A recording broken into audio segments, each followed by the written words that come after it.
బహుశా 2005, 6 అనుకుంటా 'అలావా' అనే ఒక అద్భుతమైన కవితా సంకలనాన్ని 'స్కైబాబా' అచ్చువేశాడు. అందులో చాలామంది కవులు మన దేశంలో ఉన్న దర్గా సంస్కృతి గురించి, బహుళత్వం గురించి, సమ్మిళిత సంస్కృతి గురించి చాలా అద్భుతంగా కవితలు రాశారు. ఆ సందర్భంగా ఒక పెద్ద చర్చ జరిగింది. ఇస్లాంలో ఉన్న బహుళత్వాన్ని కాపాడుకోవాలి అని, ముఖ్యంగా దర్గా సంస్కృతిని కాపాడుకోవాలి అని ఒక పెద్ద చర్చ జరిగింది. ఆ సందర్భంగా నేను వ్యాసాలు రాశాను, ఉపన్యాసాలు ఇచ్చాను. మన దేశంలో ఇస్లాం ఉన్నది, కానీ అది హోమోజీనియస్ ఇస్లాం కాదు, అది హెటరోజీనియస్ ఇస్లాం. ప్రపంచమంతా ఇస్లాము ఒకే రకంగా ఉంటుందనుకున్నాడు మాల్కమ్ ఎక్స్. తెల్లజాతి దురహంకారానికి వ్యతిరేకంగా అమెరికాలో ఉన్న నల్ల వాళ్ళందరినీ ఇస్లాంలోకి తీసుకెళ్లాలని చాలా ప్రయత్నం చేశాడు. ఎలైజా మహమ్మద్ తోటి విభేదాలు వచ్చిన తర్వాత మాల్కమ్ ఎక్స్ ప్రపంచ పర్యటన చేశాడు. ముఖ్యంగా ఇస్లామిక్ దేశాలని ఆయన సందర్శించాడు. ఆ తర్వాతే తెలిసింది ఇస్లాం తాను ఊహించినట్టుగా నల్లవాళ్ళ మతం కాదని, అందులో అన్ని మతాల అన్ని రంగుల వాళ్ళు ఉన్నారని ఆ తర్వాతే తెలిసింది తనకి. అందువల్ల ఆఫ్రికాలో ఉన్న ముస్లింలు, అరేబియా దేశంలో ఉన్న ముస్లింలు, చైనాలో ఉన్న ముస్లింలు, ఇండియాలో ఉన్న ముస్లింలు, ఇంకా యూరోప్లో ఉన్న ముస్లింలు అందరూ కలిసి ఒక బహుళ రూపంలో ఉన్న ఇస్లాంని ఆవిష్కరించారు. అయితే ఈ బహుళత్వం మీద సోకాల్డ్ ఫాసిస్టుల వైపు నుండి దాడి జరుగుతున్నది. అదేవిధంగా ఇస్లాంలో ఉన్న ఒక వర్గం నుంచి కూడా దాడి జరుగుతున్నది. కాబట్టి ఈ నేపథ్యంలో ముఖ్యంగా మన దేశంలో ఫాసిస్టు టెండెన్సీ రోజు రోజుకు పెరుగుతున్న ఈ సందర్భంలో కొన్ని విషయాల్ని చాలా సూక్ష్మంగా అర్థం చేసుకోవాల్సిన అవసరం ఉన్నది. ఆ మధ్యన వెంకట్రావు అనుకుంటా సాంస్కృతిక చాణక్యాలు అని ఒక పుస్తకం రాశారు. క్రైస్తవ సామ్రాజ్యాన్ని ఎదుర్కోవాలంటే ఇస్లాం ఒకటే సరి అయిన మార్గము, ఇస్లామిక్ దేశాలు మాత్రమే అమెరికా సామ్రాజ్యవాదాన్ని ఎదుర్కొంటున్నాయని ఒక సిద్ధాంతాన్ని ముందుకు తీసుకొచ్చారు. అది నిజమే, కానీ పూర్తిగా నిజం కాదు.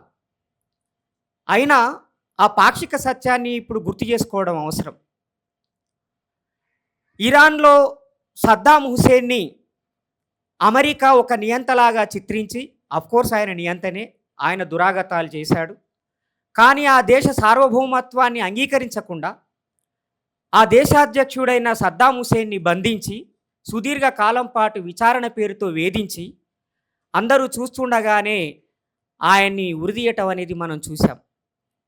ఆ తర్వాత ఇరాక్ అమెరికా పప్పెట్స్ చేతిలోకి వెళ్ళింది. ఇప్పటికీ ఆ బాధలు కొనసాగుతున్నాయి. కానీ అమెరికా సామ్రాజ్యవాదాన్ని వ్యతిరేకిస్తూ, నిలువరిస్తూ షియా ప్రజలు ఎక్కువగా ఉన్న ఇరాన్ ఈరోజు అమెరికా సామ్రాజ్యవాదాన్ని ప్రతిఘటిస్తున్నది. హర్ముజ్ జలసంధిని అడ్డుగా పెట్టుకొని ఇజ్రాయిల్, ఇరాన్, లెబనాన్ మీద, పాలస్తీనా మీద ఇజ్రాయిల్, అమెరికా చేస్తున్నటువంటి దాడుల్ని ఇరాన్ ఈరోజు చాలా సమర్థవంతంగా ఎదుర్కొంటున్నది. అందుకు చాలా దేశాలు సహకరిస్తున్నాయి. మన దేశ పాలకులు కూడా ఇరాన్కి మద్దతుగా ఉండకుండా అమెరికాకి వంతపాడుతూ చాలా నష్టాల్ని మనకి కలిగిస్తున్నారు. అయితే అదే సమయంలో ఇరాన్లో ఉన్నటువంటి అప్రజాస్వామిక ధోరణిని కూడా మనం వ్యతిరేకించాలి. ఇరాన్లో స్త్రీలు స్వేచ్ఛగా తిరిగే హక్కుని కాలరాశారు. హిజాబ్కు వ్యతిరేకంగా స్త్రీలు పోరాడుతుంటే ఆ స్త్రీలని చంపేయటము, శిక్షించడము, కొరటాలతో కొట్టడం లాంటి సంఘటనలు కూడా మనం చూస్తున్నాం. కాబట్టి ప్రజల స్వేచ్ఛకి వ్యతిరేకంగా ఉండే ఏ ధోరణినైనా, ఏ పద్ధతినైనా ప్రజాస్వామిక వాదులమైన మనం అందరం కూడా వ్యతిరేకించాల్సిన అవసరం ఉన్నది. స్వేచ్ఛ కోసం ఈ ప్రపంచం నెత్తురోడింది. స్వేచ్ఛ కోసమే ఇస్లాంని ఆచరించే వాళ్ళు చాలామంది వాళ్ళ ప్రాణాల్ని పణంగా పెట్టారు. అందులో భాగంగానే ఈ షియా సెక్ట్ అనేది తయారైంది మనందరికీ తెలుసు. కాబట్టి ప్రాఫెట్ యొక్క వారసులే ఇస్లాంని ప్రజాస్వామీకరించడానికి, ప్రజల స్వేచ్ఛని కాపాడడానికి వాళ్ళు వాళ్ళ ప్రాణాల్ని బలిచ్చారు. అదే ఒక ఉద్యమంగా, అదే ఒక జీవన విధానంగా మారింది. మన దేశంలో కూడా ఒక సమ్మిళిత సంస్కృతి, అందరూ కలిసిమెలిసి జీవించే సంస్కృతిని తీసుకురావడానికి చాలామంది సూఫీలు, సున్నీ సూఫీలు, షియా సూఫీలు భూస్వాములకు వ్యతిరేకంగా, రాచరికానికి వ్యతిరేకంగా, జమీందారులకు వ్యతిరేకంగా పోరాటం చేసి ప్రాణాలిచ్చారు. స్థానిక ప్రజల యొక్క ప్రాణాలు కాపాడడానికి, హక్కులు కాపాడడానికి వాళ్ళు ఎన్నో త్యాగాలు చేశారు కాబట్టి వాళ్ళ సమాధుల్ని దర్గాలుగా చేసుకొని ఇక్కడున్నటువంటి ముస్లిమేతర ప్రజలు, ముస్లింలు ఆరాధించటం అనే ఒక సంప్రదాయం కొనసాగుతూ ఉన్నది.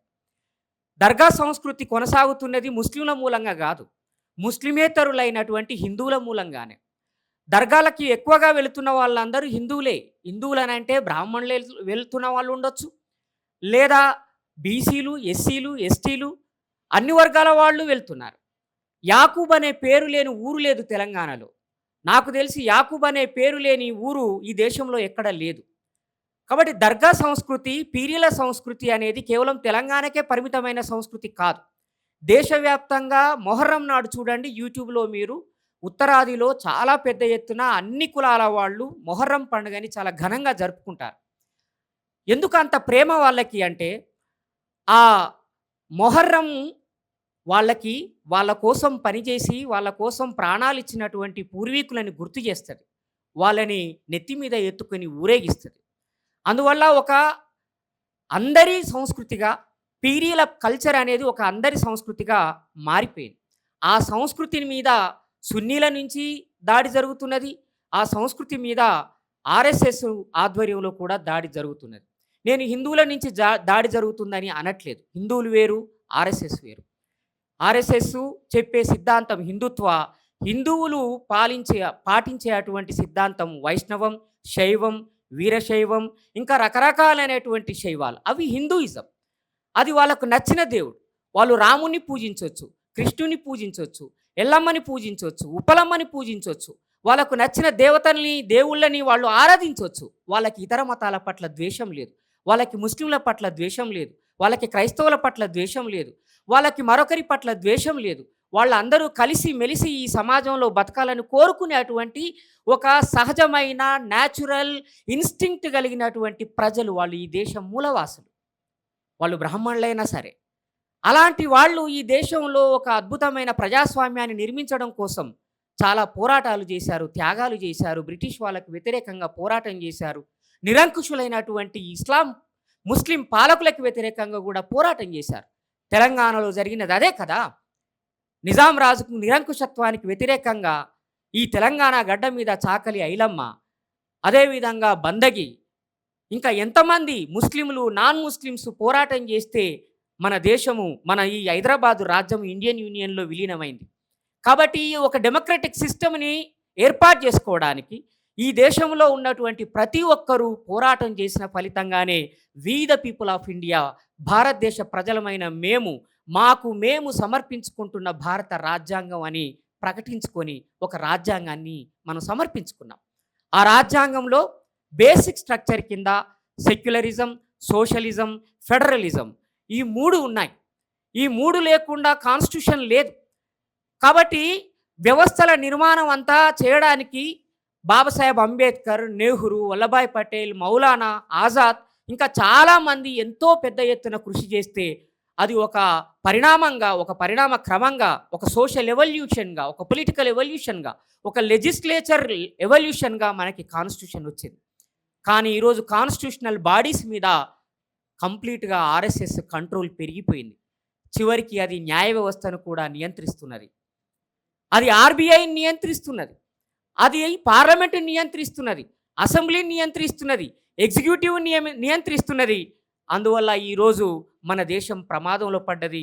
ఈ ప్రమాదం నుంచి మనము కాపాడుకోవాలంటే మనము ఈ దేశంలో ఉన్న బహుళత్వాన్ని కాపాడుకోవాల్సిన అవసరం ఉన్నది.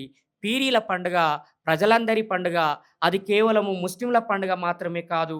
అది షియాల పండుగ మాత్రమే కాదు. కానీ ఆ సంస్కృతిని కాపాడడానికి, దాన్ని రివైవ్ జేయడానికి, దాని మీద జరుగుతున్న దాడిని ఎదుర్కోవడానికి స్కై బాబా ఇంకా ఇతర మిత్రులు చాలా పెద్ద ఎత్తున ప్రయత్నం చేస్తున్నారు. వారికి మనస్ఫూర్తిగా అభినందనలు తెలియజేస్తూ ఈ కార్యక్రమాన్ని ఏర్పాటు చేసినందుకు వనపట్ల సుబ్బన్నని మనస్ఫూర్తిగా అభినందిస్తూ వీసీకే తెలంగాణ రాష్ట్ర కమిటీ తరఫున ఘనంగా ధన్యవాదాలు తెలియజేస్తూ లాస్ట్‌గా నేను కూడా కవిని కాబట్టి నా ఇన్‌స్టింక్ట్‌ని ఆపుకోలేక ఒక కవిత రాశాను. దయచేసి మీరందరూ వినాలి. మీరు తలలు వేరు చేసి మొండాలను మాయం చేస్తారు. మీరు తలలను వేరు చేసి మొండాలను మాయం చేస్తారు. మేము ఆ తలలను ఊరేగిస్తూ దేహాలను మొలిపిస్తాం.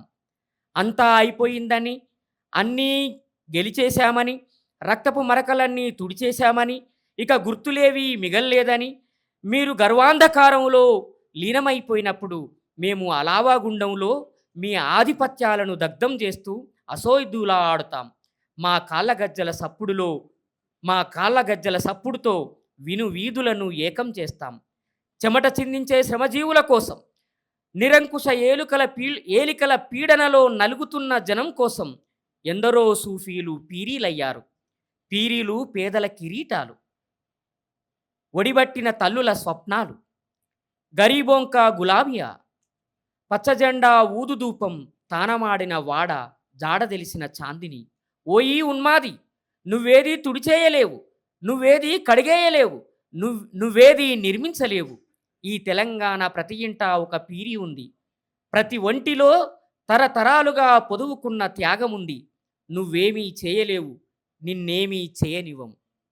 Thank you. జై భీమ్.